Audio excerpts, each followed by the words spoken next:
Hello friends, welcome to study track 24. मित्रांनो, या व्हिडिओमध्ये आपण पोलीस भरती व आरोग्य विभाग भरतीकरिता महत्त्वपूर्ण अशा जीकेचे प्रश्न व त्यांचे विश्लेषण पाहणार आहोत. तर मित्रांनो, चला व्हिडिओची सुरुवात करूया. आणि इथे आपला पहिला प्रश्न आहे, शक्तीस्थळ हे कोणत्या भारतीय नेत्यांचे समाधी स्थळ आहे? इथे बघा 4 पर्याय दिलेले आहेत. पहिला पर्याय आहे पंडित जवाहरलाल नेहरू, त्याच्यानंतर इंदिरा गांधी, तिसरा पर्याय आहे चरण सिंग आणि चौथा पर्याय दिलेला आहे महात्मा गांधी. तर मित्रांनो, या प्रश्नाचं योग्य उत्तर आहे इंदिरा गांधी. तर मित्रांनो, इंदिरा गांधी भारताच्या प्रथम महिला पंतप्रधान होत्या. त्यांच्या समाधी स्थळाचे नाव शक्तीस्थळ हे आहे. आणि बघा, इथे इतर पर्याय सुद्धा आपण अभ्यासूया. पहिल्या पर्यायामध्ये पंडित जवाहरलाल नेहरू दिलेला आहे. पंडित जवाहरलाल नेहरू भारताचे प्रथम प्रधानमंत्री आहेत व त्यांच्या समाधी स्थळाचे नाव शांतीवन असे आहे. त्याच्यानंतर बघा, तिसरा पर्याय दिलेला आहे चौधरी चरण सिंग. तर चौधरी चरण सिंग जे आहेत ते भारताचे पंतप्रधान होऊन गेलेले आहेत आणि यांच्या समाधी स्थळाचे नाव आहे किसान घाट.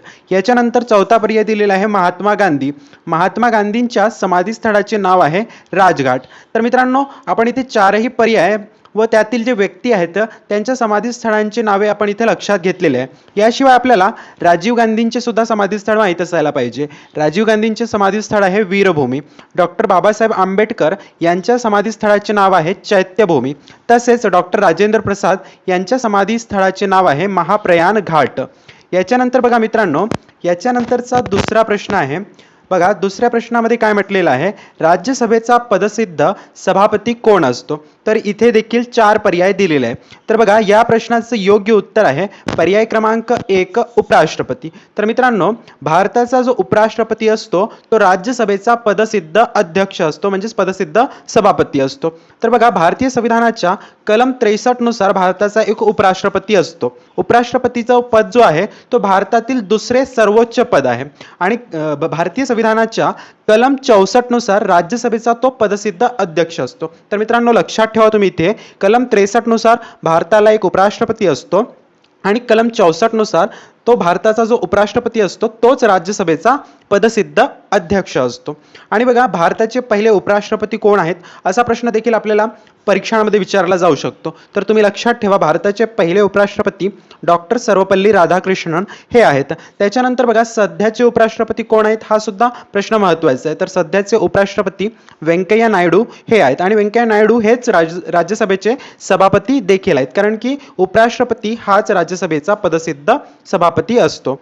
त्याच्यानंतर बघा मित्रांनो, इथे तिसरा प्रश्न सुद्धा अत्यंत महत्त्वाचा आहे. तिसऱ्या प्रश्नामध्ये बघा काय म्हटलेलं आहे, संतती नियमनाची चळवळ महाराष्ट्रात कोणी सुरू केली? तर बघा, या प्रश्नाचं योग्य उत्तर आहे पर्याय क्रमांक 1 R D Karve. R D Karve म्हणजेच रघुनाथ धोंडो कर्वे. तर बघा, त्यांचं पूर्ण नाव काय आहे, रघुनाथ धोंडो कर्वे. तर रघुनाथ धोंडो कर्वे जे आहेत ते धोंडो केशव कर्वे यांचे पुत्र आहेत. यांनीच महाराष्ट्रामध्ये संतती नियमनाची चळवळ सुरू केली होती व यांनी एक मासिक सुद्धा सुरू केलेले होते ज्याच्यावर अनेकदा प्रश्न विचारलेला आहे. ते मासिक म्हणजे समाज स्वास्थ्य. तर लक्षात ठेवा मित्रांनो, संतती नियमनाची चळवळ रघुनाथ कर्वे यांनी सुरू केलेली आहे व त्यांनीच समाज स्वास्थ्य नावाचे एक मासिक सुद्धा सुरू केलेले आहे. याच्यानंतरचा बघा मित्रांनो, चौथा प्रश्न काय दिलेला आहे. चौथा प्रश्न आहे, मराठी राजभाषा दिन कोणत्या दिवशी साजरा केला जातो? तर या प्रश्नाचं योग्य उत्तर आहे 27 फेब्रुवारी. तर मित्रांनो, 27 फेब्रुवारी या दिवशी मराठी राजभाषा दिन साजरा केला जातो. हा जो 27 फेब्रुवारी दिवस जो आहे तो कुसुमाग्रज म्हणजेच वि.वा. शिळवाडकर यांचा जन्मदिवस असतो. आणि तुम्ही इथं लक्षात ठेवा, मराठी साहित्यात ज्ञानपीठ पुरस्कार मिळवणारे हे जे कुसुमाग्रज आहेत ते दुसरे व्यक्ती आहेत. मराठी साहित्यात ज्ञानपीठ पुरस्कार मिळवणारे ते दुसरे व्यक्ती आहेत. आणि तुम्हाला पहिले व्यक्ती कोण असा सुद्धा प्रश्न विचारला जाऊ शकतो. तर मराठी साहित्यामध्ये ज्ञानपीठ पुरस्कार मिळवणारे पहिले व्यक्ती वि.स. खांडेकर हे होते आणि दुसरे व्यक्ती कुसुमाग्रज होते. आणि कुसुमाग्रज म्हणजेच वि.वा. शिळवाडकर यांचा जो जन्मदिवस आहे 27 फेब्रुवारी, हा दिवस मराठी राजभाषा दिन म्हणून साजरा केला जातो. त्याच्यानंतर बघा मित्रांनो, इथे 5वा प्रश्न आहे, भारतीय संविधान समितीचे अध्यक्ष कोण होते?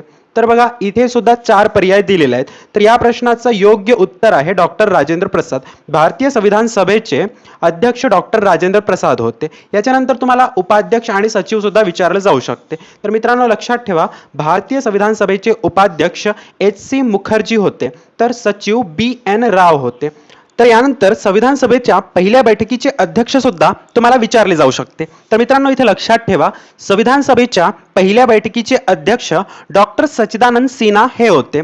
त्याच्यानंतर मसुदा समितीचे अध्यक्ष डॉक्टर बाबासाहेब आंबेडकर होते. आणि सर्वप्रथम भारतासाठी वेगळ्या संविधानाची मागणी कोणी केली असा सुद्धा प्रश्न तुम्हाला विचारला जाऊ शकतो. तर लक्षात ठेवा मित्रांनो, सर्वप्रथम भारतासाठी वेगळ्या संविधानाची मागणी M.N. रॉय यांनी केलेली आहे. त्याच्यानंतर बघा, यानंतरचा प्रश्न आहे, महाराष्ट्रात कृषी दिन कोणाच्या जयंती दिनी साजरा केला जातो? तर या प्रश्नाचं योग्य उत्तर आहे पर्याय क्रमांक 3 वसंतराव नाईक. तर मित्रांनो लक्षात ठेवा, वसंतराव नाईक यांच्या जन्मदिनी महाराष्ट्रात कृषी दिन साजरा केला जातो. तर 1 जुलै हा दिवस महाराष्ट्रात कृषी दिन म्हणून साजरा केला जातो आणि हा दिवस महाराष्ट्राचे तिसरे मुख्यमंत्री वसंतराव नाईक यांचा जन्मदिवस असतो.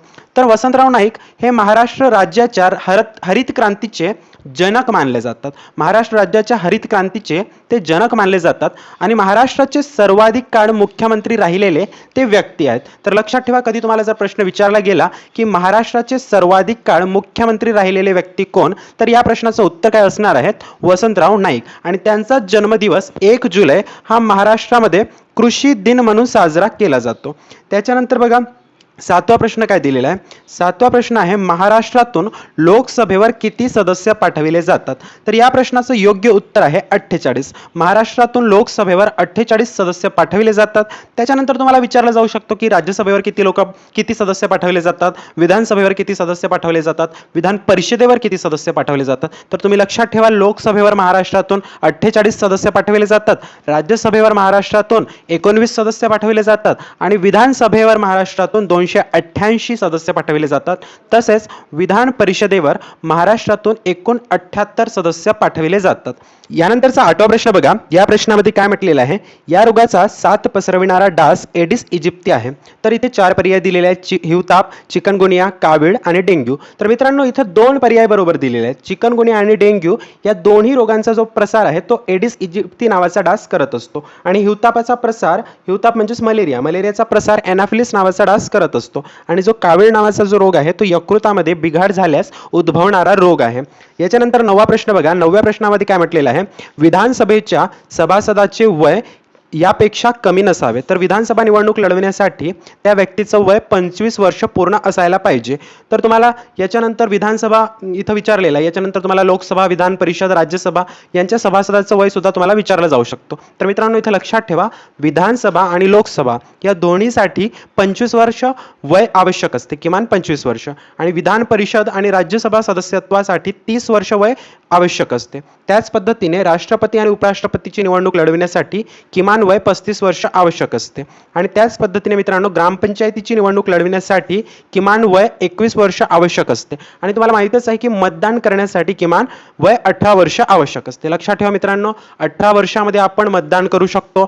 वयाच्या 21व्या वर्षी आपण ग्रामपंचायत सदस्यत्वाची निवडणूक लढवू शकतो. त्याच्यानंतर वयाच्या 25व्या वर्षी आपण विधानसभा आणि लोकसभेची निवडणूक लढवू शकतो आणि वयाच्या 30व्या वर्षी आपण विधान परिषद आणि राज्यसभेची निवडणूक लढवू शकतो. त्याच्यानंतर वयाच्या 35व्या वर्षी राष्ट्रपती आणि उपराष्ट्रपती पदाची निवडणूक आपण लढवू शकतो. तर अशा पद्धतीने आपल्याला हे सर्व जे किमान वय आहे ते लक्षात ठेवणं गरजेचं आहे. त्याच्यानंतर बघा, शेवटचा इथे 10वा प्रश्न बघा, भारताचे पितामह असे कोणास म्हणतात? तर या प्रश्नाचं योग्य उत्तर आहे दादाभाई नौरोजी. तर मित्रांनो दादाभाई नौरोजींबद्दल तुम्ही लक्षात ठेवा काही मुद्दे. दादाभाई नौरोजी जे आहेत ते स्वराज्य या शब्दाचे उद्गाते मानले जातात. त्यांनी राष्ट्रीय उत्पन्नाची मोजमाप केली होती आणि राष्ट्रीय उत्पन्नाची मोजमाप करणारे ते पहिले व्यक्ती होते. त्याच्यानंतर अजून एक मुद्दा लक्षात ठेवा, तो म्हणजे ब्रिटिश संसदेचे सदस्य होणारे ते पहिले भारतीय व्यक्ती होते. त्यांनी फ्रिन्सबरी नावाचा जो मतदारसंघ होता ब्रिटनमधील, त्या मतदारसंघातून त्यांनी निवडणूक लढवलेली होती आणि ते तिथून निवडून आले होते. आणि अशा पद्धतीने ब्रिटिश संसदेचे सदस्य होणारे ते पहिले भारतीय व्यक्ती आहेत. तर मित्रांनो अशा पद्धतीने आपण आरोग्य विभाग भरती व पोलीस भरतीकरिता महत्त्वपूर्ण असलेल्या 10 प्रश्नांचा अभ्यास केलेला आहे. हा व्हिडिओ तुम्हाला आवडल्यास व्हिडिओला लाईक, शेअर आणि कमेंट करा. तसेच चॅनलला सबस्क्राईब करायला विसरू नका. धन्यवाद.